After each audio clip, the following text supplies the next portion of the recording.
Hi gentlemen, welcome to Tellers Academy, Tellers Global. අද මම කියන්න කල්පනා කරේ මගෙන් අහපු ප්‍රශ්න කිහිපයකට උත්තර විදිහට මම සාමාන්‍යයෙන් යම් කෙනෙක් මගෙන් ප්‍රශ්නයක් අහුවොත් මම ඒකට උත්තර දෙනවා. එතකොට එයාගේ හිත සැනසෙන නිසා. මගෙන් අහලා තියෙන පළවෙනි ප්‍රශ්නේ තමයි ඇයි මේ ක්‍රිප්ටෝ මාකට් එක මෙච්චර වැටුනේ? ඇයි චයිනා, කොරියා ඒවා ඒ රටවල් මේක බෑන් කරාද කියලා අහනවා පළවෙනි ප්‍රශ්නේ. දෙවෙනි ප්‍රශ්නේ යනවා ටෙලර් ඔයා වීඩියෝ කරන විදිය මට අපිට පෙන්නන්න කියලා. ඉතින් මම වීඩියෝ කරන්නේ ලොකු තාක්ෂණයක් පාවිච්චි කරන්නේ නැහැ. මම ලැප්ටොප් එක යූස් කරනවා මගේ ඇනලයිස් එකේ කාඩ් වලට මොබයිල් ෆෝන් එකක් යූස් කරනවා. ඊට අමතරව මම ඉතින් කෙලින්ම ඇවිල්ලා කියනවා ඒකයි මට ටෙලර් කියන්නේ. ඉතින් ඇත්තටම ගත්තොත් එහෙම අපි බලමු මේ ක්‍රිප්ටෝ කරන්සි මාකට් එක මේ වැටෙන හේතුව. හරිද? 2017 දී මේ මාකට් එක පීක් එකට ඇවිල්ලා මම අර කිව්වා වගේ රිපල් XRP එක ඩොලර් 3යි ගානට ගිහලා ඊට පස්සේ පාතට ආවා. ඇවිල්ලා 7,000 ඒ ලෙවල් එකට ඒ වගේ ඊටත් අඩුවේ පාතට ආවා. එතකොට ඒ කාලෙදී මාකට් එක ඒත් ඔය එක එක රටවල් බෑන් කරන සිද්ධි ඔය දේවල් මත තමයි මාකට් එක පාතට ආවේ. හැබැයි කවුරු හරි කෙනෙක් කල්පනා කරනවා නම් මේ 2017 ඒ වුණු සිද්ධි ඒ පීක් එක 2020 වෙනකන් විතර ආවා. ඒ වගේ මාකට් එක ඩවුන් වුණා. ඒ නිසා දැන් 2021 දී මේ වගේ බෑන් එකක් ඇවිල්ලා ඒකත් තව අවුරුදු 3ක් 4ක් යනවා කියලා හිතනවා නම් ඒක තමයි අපි අහුවෙන ප්‍රධාන උගුල. හරිද? ඒ නිසා එහෙම වෙන්නේ නැහැ. දැන් මාකට් එකේ එදාට වැඩිය අද වෙනස්කම් මම කියන්නම්. එදා ගත්තොත් එදාට වැඩිය අද කොයින් 5 ගුණයක් තියෙනවා. අලුත් ටෝකන්ස් ප්‍රොජෙක්ට්ස් 5 ගුණයක් ඇවිල්ලා තියෙනවා. ඒ කියන්නේ විශේෂයෙන්ම මේවා මේ මාකට්ස් වල සල්ලි ඇවිල්ලා තියෙනවා. එදා මාකට් කැපිටලයිසේෂන් එක ගත්තාම අද මාකට් කැපිටලයිසේෂන් වෙනසක් තියෙනවා. ඒ වගේම අද මේ යන ට්‍රෙන්ඩ් එකත් එක ගත්තොත් එහෙම ඩොලර් ට්‍රිලියන 5ක් ලේසියෙන්ම ක්‍රිප්ටෝ කරන්සි මාකට් එකට එනවා. ඒ වගේම දැනට ලෝකේ ඉන්න හොඳම ඇනලයිසර්ස්ලා කියලා තියෙනවා ක්‍රිප්ටෝ කරන්සි මාකට් එකට ඩොලර් ට්‍රිලියන 15ක් එන chance එකක් තියෙනවා. ඒක එකක්. ඊට අමතරව රටවල් ගත්තොත් එහෙම exchange traded funds ETF විදිහට හුඟක් අය institutional investors-ලා බැංකු ආයෝජනය කරලා තියෙනවා මේ ක්‍රිප්ටෝ කරන්සි ඉන්ඩස්ට්‍රි එකේ. ඊළඟට ගත්තාම සමහර ඒවා Robinhood, Coinbase වගේ ඒවා තමන්ගේ shares පවා list කරලා තියෙනවා. ඒ shares වල පවා value 100 ගින් තියෙනවා. ඊළඟ ලෝකේ ඉන්න හොඳම Visa, Master වගේ ඒ කියන්නේ service providers-ලා ගත්තොත් මේ service providers-ලා පැහැදිලිවම එයාලා කියලා දිනවා එයාලගේ පහුගිය අවුරුදු ප්‍රොෆිට් පහුගිය විශේෂයෙන්ම මේ මෑත අවුරුද්ද තුල ප්‍රොෆිට් වැඩිපුරම ඇවිල්ලා තියෙන්නේ ක්‍රිප්ටෝ කරන්සි ට්‍රාන්සැක්ෂන්ස් වලින්. ඒ නිසා එතනදී එයාලා පොසිටිව්ලි ඒ කියන්නේ හුඟක් ඉන්ඩස්ට්‍රීස් මේ මත යැපෙනවා. ඒ නිසා පැහැදිලිව මේ ඉන්ඩස්ට්‍රි එක ඔය කියන තරම් කඩා වැටෙන්නේ නැහැ. යූසර් බේස් එක ගත්තොත් එහෙම සාමාන්‍ය දැන් ඇමරිකාවේ ඉන්න යූසර් බේස් එක ගත්තොත් එහෙම වේගයෙන් ක්‍රිප්ටෝ කරන්සි මාකට් එකට ඇවිල්ලා තියෙනවා තරුණ පරපුර. ඒතරින් ආසියාව ගත්තොත් අප්‍රිකාව විශේෂයෙන්ම අලුතෙන් සෑහෙන ප්‍රමාණයක් ඇවිල්ලා තියෙනවා. ඒතකොට 2010 සාපේක්ෂව මේ වොලට්ස් ඕපන් වෙච්ච එක 10 ගුණයකටත් වැඩි. ඒ වගේම එක්ස්චේන්ජර්ස්ම ඇවිල්ලා තියෙනවා 6 ගුණයක් 7 ගුණයකට වැඩිපුර අලුත් එක්ස්චේන්ජර්ස් ඇවිල්ලා තියෙනවා. ඒ නිසා මේ ඉන්ඩස්ට්‍රි එක එදාට වැඩිය ලේසි වෙලා තියෙනවා. අද බයි කරන්න පවා දැන් ලංකාවේ එහෙම අමාරුනාට මේ කරන්සිස් බයි කරන්න පවා පහසුලා තියෙනවා පෙරේදා. ඔයාලා බැලුවොත් එහෙම ඩුබායි නිවුස් වලට ගිහිල්ලා බලන්න. ඩුබායි ගවර්න්මන්ට් එකේ සපෝට් එකේම ඩුබායි ෆ්‍රී සෝන් එකේ ක්‍රිප්ටෝ කරන්සි එක්ස්චේන්ජ් එකක් පවා ලිස්ට් කරන්න කටයුතු කරනවා. ඒ නිසා ලංකාවේ ඉන්න අයට ලේසියෙම ඩුබායි කියලා දැනට ඩුබායි වල ATMs තියෙනවා Bitcoin ATMs ඇවිල්ලා ගන්න පුළුවන්. ලංකාවේ ඉන්න අයට ලේසියෙම ඩුබායි ඇවිල්ලා ගන්නත් පුළුවන්. ඊට පස්සේ සිංගප්පූරු වලත් එක්ස්චේන්ජ් කීපයක් පටන් ගන්නවා. සිංගප්පූරු වල දැනටත් තියෙනවා එක්ස්චේන්ජ්. සිංගප්පූරු Bitcoin ATMs 6ක් විතර වගේ තියෙනවා දැනට ඔපරේට් වෙන. ඔයාලා හිතුවේ මැද පෙරේ රටවල් ගත්තොත් එහෙම ඩුබායි වලට අමතරව තව රටවල් කීපයක Bitcoin exchanges පවා තියෙනවා. ඊළඟට හුඟක් බැංකු ගත්තොත් ලෝකේ ප්‍රධාන බැංකු Bitcoin ගන්න, එහෙම නැත්නම් USDT ගන්න, digital currencies ගන්න access දීලා තිනවා අපේ රටවල් නැති වුණාට. ඒකට මෑත කාලෙම ගත්තොත් එහෙම මේ currencies වල වර්ධනය බැංකු පද්ධතියට ලොකු තර්ජනයක් වුණා. බැංකු පද්ධතියේ තර්ජනයක් වීම විශේෂයෙන්ම ගත්තොත් RBI Reserve Bank of India ගත්තොත් එහෙම ඉන්දියාව පැහැදිලිව කල්පනා කරා මේක ජනප්‍රිය වුණොත් එහෙම ඉන්දියාව තුල ලේසියෙන්ම එයාලාට අතරමැදියෙක් වෙන්න බෑ. හරි. ඒ කියන්නේ දැන් සාමාන්‍යයෙන් අපි කියමුකෝ කසුන් නිමල්ට සල්ලි යවනවා නම් කසුන්ට අනිවාර්යයෙන්ම බැංකුවක් තෝරගන්න ඕන. ඒ බැංකුව හරහා සල්ලි යවන්න වෙන්නේ. හරි. ඒ කියන්නේ බැංක් account එකක් ඕපන් වෙන්න ඕන. ඒ බැංකුව හරහා තමයි සල්ලි යවන්න ඕනේ. නම් ක්‍රිප්ටෝ කරන්සි වලට ගත්තොත් එහෙම කසුන්ට හිතුණු වෙලාවක නිමල්ට සල්ලි යවන්න පුළුවන්. මොබයිල් වොලට් ඇඩ්‍රස් එක විතරයි ඕන. එතකොට ඒ යූසර්ස්ලාව පාලනය කරන්න රජයකටත් බෑ. ඒ යූසර්ස්ලාව මොනිටර් කරන්නත් අමාරුයි. ඒතකොට ඉන්දියාව ගත්තොත් එහෙම එයාලා හුඟක් වෙලාවට දැන් මේ මනි ලෝන්ඩරින් පැත්ත ගැන ඒකට ඒතනින් ඉෂුස් කරා. ඊට පස්සේ මේක ටැක්ස් කරන විදිහ ඉන්දියාව කියන්නේ යම් මට්ටමක ස්ට්‍රික්ට්ලි ටැක්සස් ගැන හිතන රටවල බදු ආදායම විධිමත්ව බදු ආදායම යොදා ගන්න රටක් විදිහට ඉන්දියාව කල්පනා කරා. එයාලගේ බදු ක්‍රමයේ ලොකු හානියක් වෙයි. එයාලගේ ආදායම නැති වෙයි. ඒ හින්දා කියලා ඉන්දියාව කල්පනා කරා මේක දැනටත් ගෙවීම් මාධ්‍යයක් විදිහට මේක බෑන් කරනවා මිසක් ඒ විදිහට. නමුත් ඉන්දියාවේ ක්‍රිප්ටෝ බෑන් එක සම්පූර්ණ බෑන් එකක් නෑ. ඔයාලා ගත්තොත් එහෙනම් වසීර් X exchange එක වසීර් ගත්තොත් එහෙම මට දැනටත් තියෙනවා ඒකේ ડેලි ආදායමකුත් එනවා. මගේ හොඳම යාළුවගේ වයිෆ් ආ ක්‍රිප්ටෝ කරන්සි ඉන්ඩස්ට්‍රි බිස්නස් කරන්නේ. ඒ හින්දා එයාලගේ ඩේලි ට්‍රේඩින් වලට පාව මම සම්බන්ධ වෙලා තිනවා. එයාලත් එක්ක අපි කතා කරනවා නිතරම. ඉතින් ඊට පස්සේ මමත් ඔය වසීර් අරන් තිනවා. මගේ දැනටම වසීර් එකෙන් මට 6 ගුණයක් විතර රිටර්න් එක ඇවිල්ලා තිනවා. වසීර් එකේ අපේක්ෂිත රිටර්න් එක 25 times මේ විදියට. හැබැයි වසීර් කියන්නේ රිස්ක් එකක් තියෙනවා. මොකද ඉන්දියානු ගවර්න්මන්ට් එක මොන විදියට මේ රියැක්ට් කරයිද දන්නේ. නමුත් මට නොමිලේ වගේ හම්බෙච්ච ටෝකන් ප්‍රමාණයකුත් තියෙනවා. එයාලා එක්ක සම්බන්ධ වෙලා. ඒ නිසා මම එතනදී ගැටලුවක් නැහැ. ඔයාලා වුණා වසීර් ගැන හොයලා බලන්න අනිවාර්යයෙන්ම එක. මගේ දැනුම හැටියට තව අඩු වශයෙන් 10 times විතර වැඩි වෙනවා. ටෝකන් එක සාමාන්‍ය එක ගන්න ලේසි නෑ. හරි. ඊට පස්සේ තව ඉන්දියන්ලා ප්‍රොමෝට් කරපු තව හොඳ ප්‍රොජෙක්ට් එකක් මගේ තියෙනවා. දැනට මේක ලොකු ගානක වැඩිලා තියෙනවා. ඒව වැඩි අහන්න එපා. ඒ හින්දා ඉන්දියාව තුල මේ කරන්සි ක්‍රිප්ටෝ කරන්සි කියන එක තහනම් කිව්වට ඉන්දියාව මේක ස්ටෙප් බයි ස්ටෙප් P2P ඒ කියන්නේ peer to peer step bye step මේක රිලීස් කරනවා. චීනේ මේක තහනම් කරොත් ඉන්දියාව අනිවාර්යයෙන් මේක ඕපන් කරනවා. එතකොට චීනේ වැඩක්ම නැහැ. දැන් ඔයාලා හිතන්න Google ගත්තොත් YouTube ගත්තොත් චීනේ ඒවට හැම එකටම Facebook උනත් ඒවට බෑන් කරා කියලා චීනේ නැතුව අනන්තවත් Facebook එකම බිලියන් ගාණක් ලාභ හොයලා තියෙන චීනේ ඉඳිද්දිද? චීනේ නැතුව. චීනේ කොරියාව ඒ රටවල් ලොකුවට සැලකිය යුතු නැහැ. ලෝකයේ අනිත් රටවල් වේගෙම අප්‍රිකානු රටවල් ආසියානු රටවල් මේකට එන වේගෙ බලපුවම අලුත් accounts open වුණොත් මේක නැති.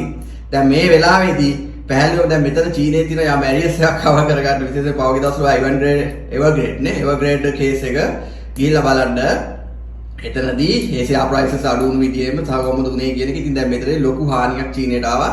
ඒක වහගන්න මේක අනිත් පැත්තේ මේ නිවුස් එක හැදුවා.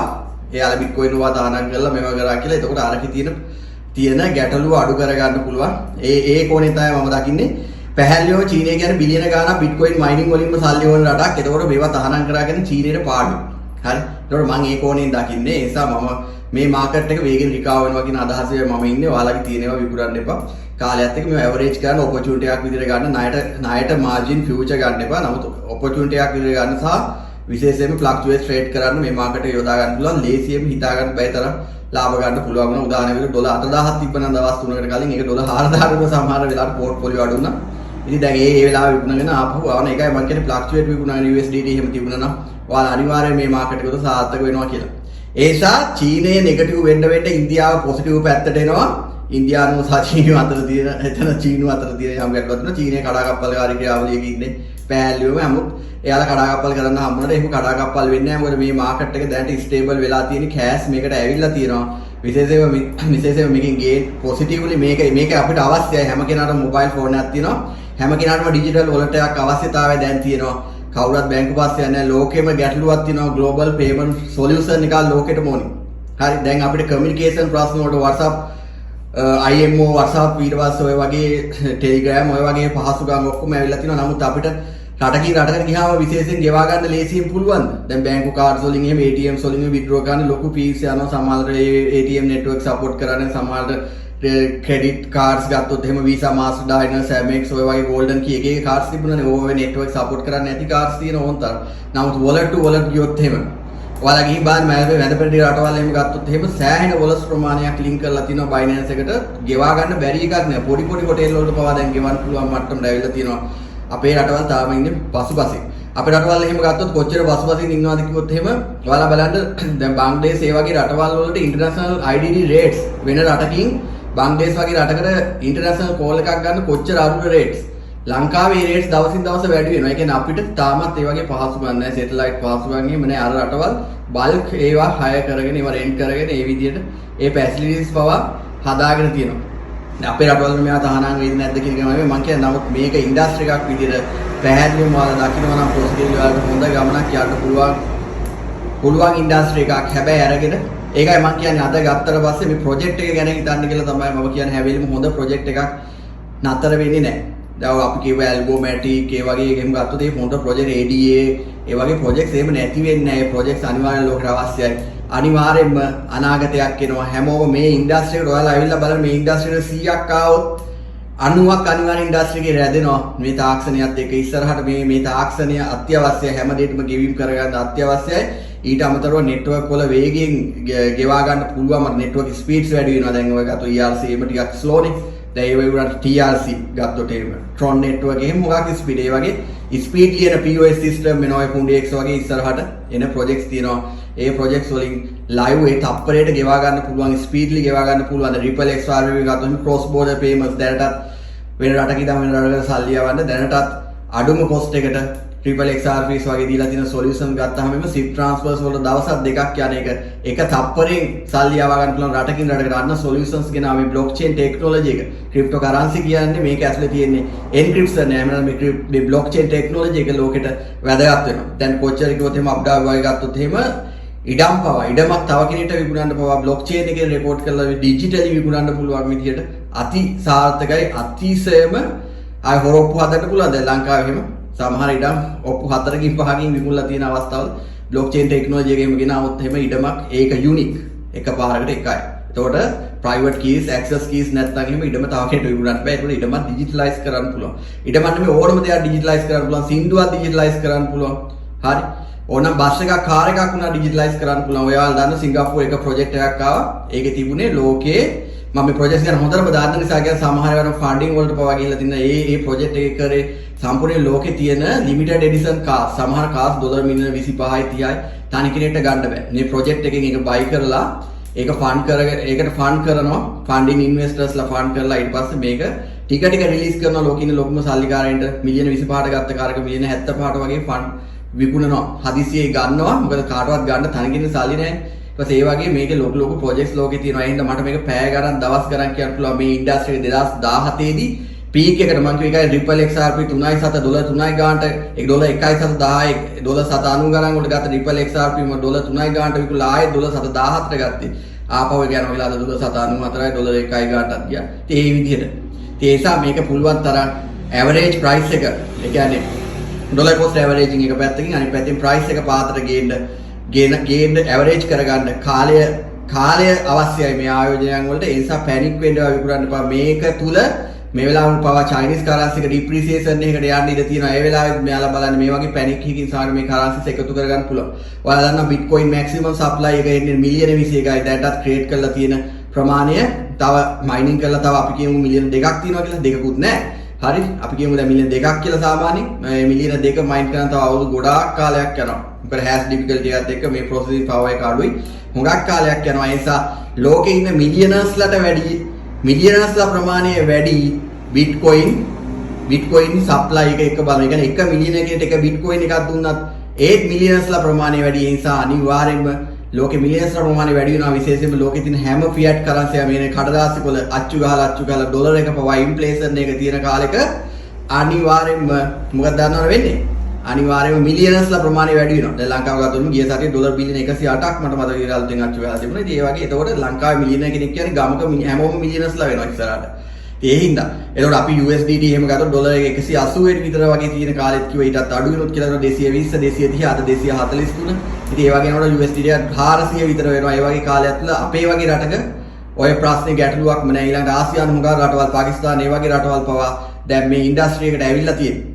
සමහර රටවල් ගවර්න්මන්ට්ස් පාපවගේ වැටුණු කාලේ ගිය සතියෙම ඔයාලා දන්නවා කොයි ගවර්න්මන්ට් එකද ගත්තේ කියලා බිට්කොයින් ඒ වගේ ගවර්න්මන්ට් 20කට වැඩි දැනට ගන්න එකතු කරනවා ලෝකේ ලොකුම කම්පැනි එක පවා හරි ලෝකේ ලොකුම කම්පැනි එක පවා ඔයිල් ඉන්ඩස්ට්‍රි එකේ ඉන්න ඇමරිකන් කම්පැනි එක සවුදි අරාම්කෝ එක පවා තමන්ගේ ඇඩිෂනල් අයින් වෙන ෆුවල් වේස්ටේජ් එක වලින් බිට්කොයින් මයිනින් වලට එන තත්ත්වයට දැන් ඇවිල්ලා තියෙනවා. අමතරව බිට්කොයින් මයිනින් වලට ආදායමක් විදිහට කරගෙන යන තත්ත්වයට දැන් ඩිස්කස් කරලා තියෙන්නේ මේ ඉන්ඩස්ට්‍රි එක තියෙන නිසා. මොකද මේක තුල තියෙන පහසුව සහ ලෝ කොස්ට් එක කරන්සි එක තියෙන්න ඕනේ ඇසෙප්ටන්ස් එක මම ඔයාලට කියනවා නම් ඔයා පිළිගන්න කැමති නම් ඔයා මට ඒ වෙනුවෙන් සේවයක් දෙනවා නම් මොකක්ද තියෙන ගැටලුව? ඉස්සර බාණ්ඩ මාරු.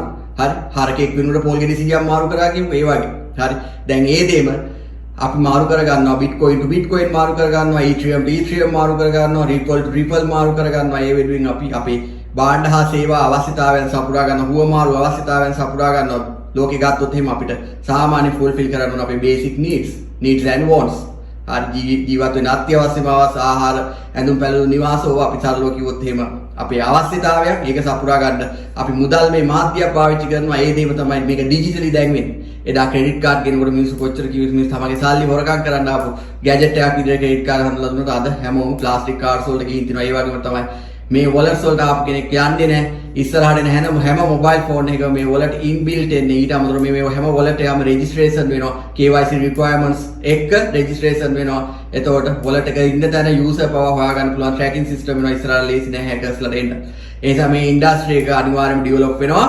මේ ටෙලර් කොහොමද මේ කියන්නේ කියලා කිව්වා මේක මට කතා කරන්න පැය ගණන් ඕනම් පුළුවන් දවස් ගණන් එක දිනවල පැය 4මාරක් කතා කරලා ඉන්නවා මගේ ජීවිතේ වැඩිම කාලේ. ඒ නිසා සිංහල මාධ්‍යෙන් නෙවෙයි. ඒ නිසා මේ වීඩියෝ සමහර අය දකින්නත් බෑ. ඒවා මොකක් අස්සේ ප්‍රෞද්ගලිකව යන්නේ.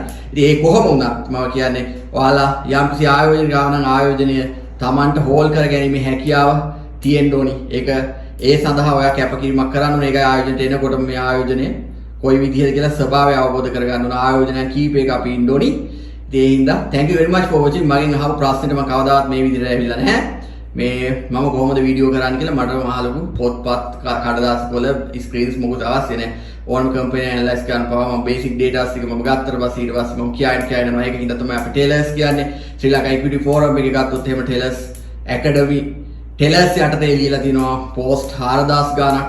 ටෙලර්ස් යටතේ තියෙනවා ස්ටාර් පොයින්ට්ස් 13000ක් 15000කට වැඩි මම දින මම ළඟින් චෙක් කරේ නෑ. ඊළඟට ගත්තාම ලංකාවේ අංක එකට මගේ පෝස්ට් තමයි තියෙන්නේ ඉක්විටි ෆෝරම්ස් ගත්තොත් එහෙම දැන් වෙනම එකක යන්නේ. එතකොට අපේ කන්ට්‍රිබියුෂන් එක හොඳයි. ඒ අනුව ටෙලර්ස් ඇකඩමි කියන එක බී වුණා. ටෙලර්ස් ඇකඩමි ගත්තොත් එහෙම දැන් සබ්ස්ක්‍රයිබර්ස් 10000ක් ලේසියෙම ගත්තොත් YouTube එක නෑ අවශ්‍ය නැහැ ඒක කියන්න. ඒ නිසා thank you very much for watching. Have a nice day.